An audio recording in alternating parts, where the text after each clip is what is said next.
Hello and welcome to the Instagram Boost Bootcamp. Today is our very first lesson of the week and I'm so excited that you are here. These lessons are going to be recorded and launched into our Facebook group just as they are now all week. So don't worry if you can't join at 10 o'clock every single day. Don't worry, they're going to be available for you here throughout the week to watch on replay and catch up as much as you want. So don't worry, I'm really excited that you are here though. I'm ready to get started to learn how to use social media, particularly Instagram, to grow your cake business. So let's get started. So for anyone who doesn't know me, I'm Zoe Critchley, owner of the Cake Business Queen and also my own successful wedding cake business, the Cake Queen in Lincolnshire in the UK. Thank you so much for joining my free trainings this week. Like I say, I ran this free training back in February, tend to run it 3 or 4 times a year, and it's always really great to see the difference that it makes to everybody's confidence with their social media in particular, and the results that come from that. So I can't wait to see this for you too. Before we get stuck in, I want to let you know that I have shared a video in the Facebook group just telling you how this week's lessons are going to work, what the theme is for each one, and a little bit more about the prize up for grabs at the end of each one. I've got some little mini tasks from each lesson, which I will talk about at the end of each lesson, so don't worry. If you have missed that video, you can always go back and watch that. I'll just quickly elaborate on that now so that we all know how it's going to work this week. There are 3 training sessions this week that include a little mini task. For each of those tasks that you complete, I'm going to add you into a draw to win a place on my social media course for cake makers. More on that a little bit later, and the task on how to enter at the end of today's session. And then the winner of that is going to be announced in our final session on Thursday, where we'll also have a roundup of the week and I'll answer any more questions that have been submitted throughout the week that haven't already been answered in our group. So today's lesson, how to write the perfect Instagram bio. So what does that mean? So your bio section on Instagram is a really important foundation for your business page. And basically, it's like a cover letter, your portfolio, website, all wrapped up into one concise package on Instagram. But not only that, it acts as vital indicators to the Instagram algorithm when it comes to being found by users searching for that service that you offer. But with a limited character space and people's short attention span, how do you decide what to include? So let's have a look at that. So first up, we're going to have a look at the name field. So this, if you're not familiar, this is what I would mean as the bio section. So if you go to your profile on Instagram, this is the kind of thing that you'll see. You'll have a profile picture, some bold text and text underneath it. This is your bio. So we're going to start with the name field, and that's the bold text that sits on top of your bio section. So when you go to edit, it says name, and this is this section here. So underneath your profile picture, that's where it sits. And this is a really, really important section because this is one of the main sections that's searchable content. And by that, it means that the algorithm looks specifically in this line of text to see what your page is all about and who you're going to be relevant for. When a customer searches, the words in here will factor in whether you're actually going to come up in a customer search. So it's quite an important section to get right. And most people simply add their business name here, but that's not really enough if you want your customers to find you for the service that you offer. So for example, if I searched using the phrase cake maker and then a specific location, so for me, I'm in Lincoln or Lincolnshire, so that's the example I'm going to use this week. So if I searched cake maker Lincoln, your business name alone might not be enough to show up in the results. Instead, you want to add something relevant to what your customers will be searching for. Because if I just put Cake Queen in that search, in that section there, I'm not going to come up for cake maker or wedding cakes or something like that. Yes, the phrase cake was in there, so there's a slim chance with that keyword, but I've not put my location or anything like that. So what we want to be doing is putting some terms in there that are relevant to what your customers are searching for. And I'm going to come on to what you should be writing now. So as cake makers, we tend to be location specific, unless you're specializing in postal treats. So it's a really good idea to include your location in this section. So as an example, you should be writing something like personalized birthday cakes in Lincoln, Lincolnshire cake maker, Nottingham wedding cake makers, luxury cupcakes and desserts in Liverpool, whatever that might be. What do you specialise in and your location? There is a limit of 64 characters though. So although this is limited, you do have room to include specific words around the type of cakes that you make. So here is my wedding cake page as the example. My name field says Lincolnshire and Nottinghamshire wedding cake maker, Zoe Critchley. So I've included my location, what I make, and my personal name. You know, you don't have to include your personal name. I'm going to come on to that in a minute. But the location and what it is that you're offering is what you should be looking to include in here. So just to expand on that, location. Including my location means that if somebody searches for Lincolnshire cakes, I will come up in that search. The type of cakes I sell. So I only make wedding cakes, so I'm not interested in coming up for anything other than weddings. I want to be really specific. So stating wedding cakes in my name field allows for anyone specifically searching for a wedding cake in my area to find me. And like I say, I've included my name here as well, and that's because I have built up great relationships with many other businesses, and whilst they know my name, they also know me well as a person. And if they're going to recall my name, having my own name here helps with that recognition from their referrals, and also tells my customers who I am straight away. Like I say, you don't have to include your name here, but I do recommend your first name at the very least is included somewhere in your bio section, so that your customers know who they are when they're talking to you, when they first message you, when they're getting to know you. It needs to have that level of personalization just to make them feel that much more comfortable. It sounds like a really simple thing, and a lot of people forget to do this, but it can just make your customers feel so much more comfortable from the offset. So it's a really good thing to do. I recommend doing some searches yourself to see what comes up for the terms that you might want to use. And then write your proposed name down either on paper or in a Word document. You can share it here in the group as well, before saving it on Instagram. The reason I want you to write them down first and make a list and sort of brainstorm around it is because you can only edit your name field twice within a 14-day period on Instagram. So you'll want to make sure that you're happy with it before saving. Make sure those spellings and everything like that are correct before you save it, because if you do that twice, and then you notice something that you want to change, you're not going to be able to do it for 2 weeks. So, and I know how annoying that can be if you've done it and you're like, oh, I missed that. And then you can't change it for another 2 weeks. And then you're going to have to set yourself a reminder to come back and do it. So do it either in your notes on your phone, open up a Google document, or just pen and paper or something like that to do that beforehand. Just that little bit of planning will help you. So I'm just going to show you how you edit that, or how you do search, sorry. So you'll go to the search page and just type in a phrase at the top. So I'm writing here Lincolnshire wedding cakes, and then we'll just see what comes up. So, you know, this is the For You page. I can already see some of my posts there, which is great because the keywords I've written in my posts and will indicate that that's come up. But then if I go across to the accounts section, this shows you which accounts are coming up. Now I'm there along with a couple of my wedding cake colleagues in my area, which is great to see. And you can see, I know there are hundreds of cake makers in my area offering this service, but they're not showing there. It's just showing us the 3 of us. So go ahead, do your own searches and see what comes up and see which terms you want to come up for as well. So like I say, that's the name field. Comment, let me know if you can already see an area that you can give your Instagram profile a boost. If you go to your name field and it just says your business name, for example, here's an area that you can change straight off, because don't forget your handle, so that @ symbol and then whatever you've got written after there, that already includes your business name most likely. So mine, for example, is @The Cake Business Queen or @The Cake Queen Lincoln. So my business name is already there. So you don't need to repeat it on that name field. You can if you want, but make sure you're getting some of these keywords in. Let me know if that's an area that you can see you can change already. So the next area I want to look at with you is the description. So this is the text that sits below the name field. And this is where you can expand on what you do and direct your followers to tell them what you want them to do next after they've landed on your page. So this space allows for 150 characters, which again isn't an awful lot, but there are some tricks that you can use to get your point across.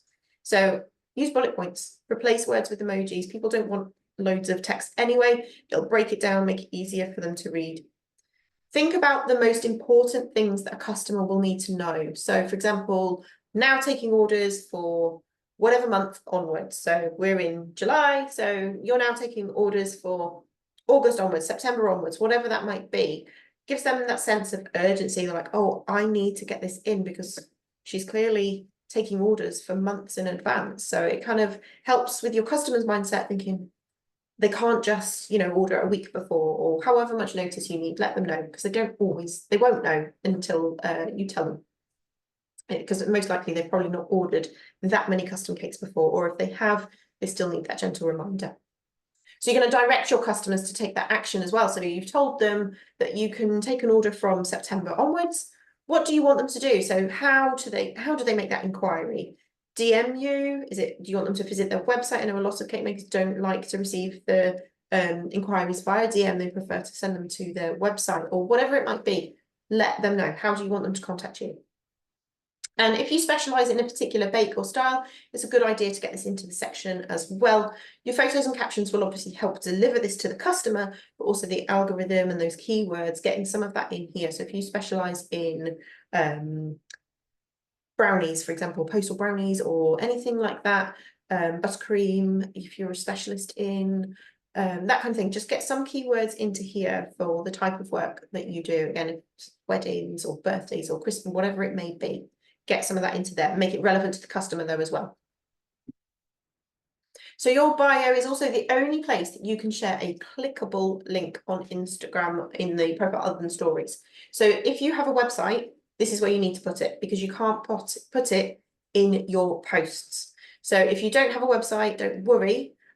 Just remember that you can't put links on your posts and in your caption on Instagram. Well, you can, but they're not clickable, so it's irrelevant. The customer can't click on them. They're not going to be able to copy and paste it. They're not going to remember it. So pop it in your bio in the link there. You've also got contact options, which adds a contact button to your profile, which you can add an email address and a phone number. So your customers can just click that and contact you in such an easy way. So if you don't want DMs and you want people to email, make sure that's in there. I see so many pages at the moment that don't have this message button function. And as a customer, if I can't find an easy way to contact you, people are lazy. They don't want to hunt out for contact details. They'll just find someone who does have it and makes it easy for them. So make sure your methods of contact are obvious and that a customer can see that journey really clearly. So here's my wedding cake page as an example again. In my bio, I have emphasized what I do and that I deliver my cakes within these geographical locations. So again, I put showstopping wedding cakes delivered Lincolnshire, Newark and surrounding areas, because the number of questions I get asking if I deliver. So I've made that clear. I have highlighted an accreditation, so it adds credibility for my customers. So I was TWIA, the Wedding Cake Industry Awards regional winner for 2023. So I've added that in there. There's also a pinned post on my page that adds to that as well. I direct people to inquire via my website. Just to go back onto the accreditations, don't worry if you don't have this. It's not important. You could add a testimonial, for example, or you know, if something, you could add a quote or something there if you wanted to. Just, you want to build trust with your customers. So they want to know, think about their journey. What do they want to know? They want to know what you do, who you do it for, and what they need to do next. So I direct people to inquire via my website. That's my preferred method. That's that hop to / the Cake Queen link that goes directly to a page on my website for them to download my guide and things like that. So, and then I encourage inquiries for 2025. So I'm taking bookings for 2025 specifically at the moment. That's when I want people to inquire and book their cakes for. So this section gives you a chance to give more information about you and direct your followers to convert to inquiries, like I've said. Just remember that if your customers or people have landed on your page here, they're already interested in your service. So don't be afraid to direct them. Give them quick information to get them to contact you for more. They're obviously in the market. They've obviously got a need of some sort, whether that be straight away or coming up. They're obviously thinking about getting some form of cake that you offer. So use this, get some direct information across and tell them what they need to do next. And the final profile area I want to look at with you is highlights. So these are those little circles that sit under your profile and look a bit like this. And highlights are another visually attractive area where you can showcase specific parts of your service.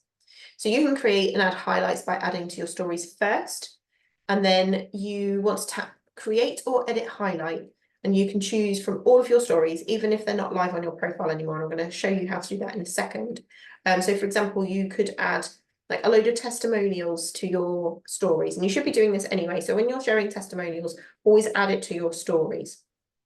Then if you've got a highlight that is purely for your testimonials, customer reviews, whatever you want to call them, then you can go into edit that highlight and add them in there, because as new customers come to your page, they will flick through these.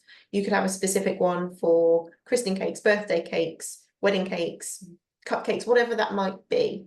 It gives them a really easy way to find something that's specific to them, rather than scrolling up in your feed looking for something that might be relevant for them. So let me show you how you're going to create a highlight. So as I say, you're going to click new. So you see the row across there, you've got the circles, press new, and it will open up this window, which will show you all the stories that you've ever shared, even if they have expired. And I'm just going to click some randomly to show you how we would create a story. So you're just going to tap on them, and it'll add a little blue tick into the circles, as you'll see. So we're just going to tap on some random ones. This makes no sense whatsoever. It's just for the purpose of showing you what to do here. It'll pop them all together, and then you're going to give it a title. As with everything, you are limited on characters. So you're going to type something like cupcakes, weddings. It needs to be really short. So customer testimonials, I know I won't fit, but you can put reviews, for example. So I tried to write example highlight here, but the word wasn't enough. So example title fits. Obviously, you don't have to write example title because that makes no sense to your customers. But cupcakes will. So you could create a highlight just for cupcakes, for example. Novelty cakes was another one I popped in. You can create one for every series, and then you're going to create a cover photo. So it'll already suggest one. You could pick one from one of the pictures that you've uploaded, or you can add one from your camera roll. So you can create ones that fits, like you could have a series that are all the same kind of branding, or it could be a particular cake or anything, a nice picture that grabs some attention for the highlight. It will then ask you if you want to turn your highlight into a reel, which will just basically automate all of those pictures or videos that you've put into that highlight into a reel. So if you've got a series of, we'll use cupcakes as the example. So if you put a series of cupcakes into that highlight, click try it now on this, and it will put them all into a template for you, and it'll automatically create a reel. So have a play with that, see what you think. We're going to obviously talk more about reels on Wednesday. So, and I will show you how the templates and all of that kind of work. But if you want to have a play with this, have a look. So I've already said about this, but if you make different styles of cakes, you can separate these out into different highlights, make it really easier for your customer to look through your cakes that are relevant to their needs. So for example, if they're, you could create a dedicated highlight for seasonal treats, if you're doing anything for the summer, maybe some summer treat boxes for kids' holidays, that kind of thing, children's birthday, novelty cakes, wedding cakes, that kind of thing. You can split them out, because then if a customer comes to your page, let's say they are looking for their child's birthday cake, and you specify you really do concentrate on offering, you know, the kids' birthday cakes. You could have different sections for not to be stereotypical, but boys cakes, girls cakes, superhero cakes, unicorn cakes, that kind of thing. If you want to, just be careful not to have too many. You want to keep it fairly focused, but it means a customer can find something that's relevant to them straight away, and you're making everything really easy for them to relate to. Highlights is also a great place to introduce yourself, as I did here in an About Me highlight. I know that showing your face is a scary prospect, and we'll talk about more about this tomorrow, but it's, again, another way that you can just give an introduction to yourself without having to have a new post every few weeks or anything like that. You've got something there. Again, customers landed on your page, you're working towards them getting to know you super quickly, so that they convert into making an inquiry, and you've made them comfortable by getting to know you. It's a really great thing to have. So some more ideas for your highlights. Like we've just said, introduce yourself, tell your audience a bit about you, build that trust, get to know them, or let them get to know you. How to order, what steps does someone need to order from you? tell them, create a highlight, how to order, or whatever you can in the title, make it clear what they need to do. You could have your prices in there. That's another really great one because what's the customer going to want to know? They're going to land on your page, they're going to go, is this person right for me? Do I like their cakes? Yeah, I like the cake style. Oh yeah, I've got to know them. They sound quite cool. They sound like a good baker for me. Am I in the right price bracket? Don't be scared of sharing your prices. They look at them and go, yep, they're in what I was kind of thinking. And if you're not, don't worry, because what do you want to waste your time? If they inquire with you and then you're too expensive, and we'll come on to that another day, you're not too expensive, let me tell you that now, but you haven't wasted your time on an inquiry that wasn't going to go anywhere. So don't be scared of sharing your prices. Again, you're helping the customer find whether you're the right person for them. So having your prices there is a great idea as well. And then, like we said, different styles: birthdays, cupcakes, biscuits, weddings, that kind of thing. And I touched on this earlier, but your audience will only see 5 highlight circles on their phone without scrolling over. So whilst you can have more, you don't want to have too many more, because you don't want to be scrolling. Well, users just basically, they will not scroll across to see what else is down the page. So I recommend making these 5 strong highlight categories. Any more than that, you are relying on them to scroll over, which, like I said, they just probably will not do. Remember to update them as well. So when you add to your stories, or add those in, if you're adding new testimonials, you're adding new cakes, add them in. Remember to go back to your highlights and add them in. Remove older inclusions as well, because the oldest one will always come up first. So you could end up, if I added every wedding cake that I made to my stories and to my highlights, well, I would add them to my story, sorry, but if I added every one of those into my highlights and didn't remove the older ones, there would be hundreds in that highlights and nobody's going to flick through them. So just remove the older ones every now and again, just to keep it fresh and interesting. So that's the key areas of an Instagram profile. Let me know in the comments if you're finding this useful so far. Ask any questions that you've got. I will come back to those after the little mini task and in the group. So don't worry, we won't take too long. I've got the task for you now. So lesson 1 mini task. What I would like you to do from today's training is to look at your name field on your business page. Remember, this is the bold text on your bio. If it just states your business name, I'd like you to have a think about how you can make this stronger and more relevant to what your customer is searching for. I've created a task on posting the group, and what I want you to do is I want you to come and comment with your revised name. So what you think you could change that to. Have a think about everything that we've said at the beginning about what keywords your customer would be looking for, your location and things like that. Think about what you would propose your name to be, what you think it should say. If you feel confident enough, go ahead, change it on your page as well. And if your name already reflects this, also comment on the task one thread and let me know what that is on that thread in the group. Everyone who comments on the task thread with their page name, whether that's new or their existing name, if it already includes keywords, will be entered into the prize draw to win that place on my social media course for cake makers. And if you've got any questions, comment, let me know. I'm going to be here throughout the day to help you. So thank you. Thank you so much for joining me today. I really hope you found our first lesson useful. Like I said, let me know if you've got any questions. Our second training is going to be uploaded at the same time tomorrow morning, so that's 10 a.m. UK time. And again, will be available straight away for you to watch anytime after. We're going to be looking at ways to show up on your social media, even when you really, really don't want to, or you're feeling really scared about it, or you're just an introvert, you'd rather hide behind your screen and not show up on your page. So we're going to talk about why that's important, why it can stand you apart from other cake businesses and really help you grow. So we're going to talk about that tomorrow. Don't panic, the task isn't going to be to show your face on your grid, so don't worry, but we will be talking about the different ways that you can do it and make it less scary for you. So thank you so much again for joining today. I'm going to go and put that task post in the group now for you to comment on with your page names, and I can't wait to read them all and see you again tomorrow.